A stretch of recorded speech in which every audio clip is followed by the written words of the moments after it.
Inequality has been a pressing problem since the beginning of our nation. These problems include racial, religious, and gender inequality. It all started with degrading African Americans and making them work for white men with no pay and in horrible conditions. Then, women couldn't vote or get certain jobs. To this day, many people suffer due to a lack of equality in the workplace, and that needs to change. This is Al-Shema J. Quagir. She is an albino who was born and raised in Tanzania, where albinism is a condition where many sufferers are forced into hiding for fear of their lives. Many Tanzanians believe albinism is a curse, and the body parts of albinos are sought by witch doctors. Quagir lived in fear and was taunted throughout secondary school. Poverty is also very common among albinos in Tanzania. But in 2001, with the support of the government, Quagir now campaigns on behalf of all disabled persons, but particularly for albinos. This shows the struggles of discrimination on a daily basis. According to a study by the Stanford Center for Poverty and Inequality, more people with white-sounding names got callbacks for job interviews than people with black-sounding names.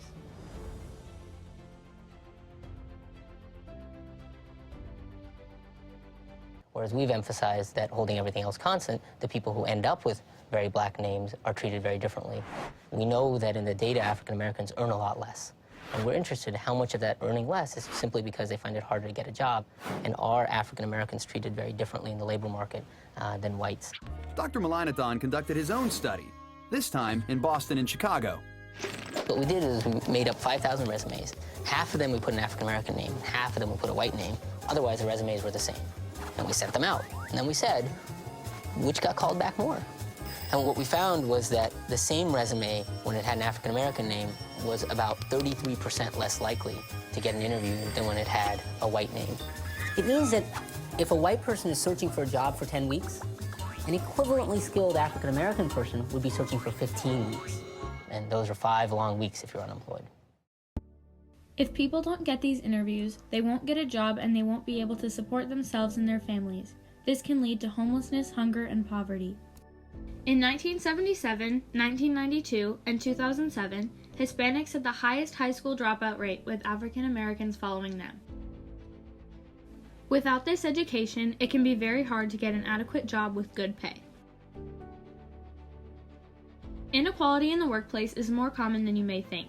A study found that in 2016, the average wage of a good job for workers with a bachelor's degree for whites was $75,000 compared to $65,000 for blacks and Latinos.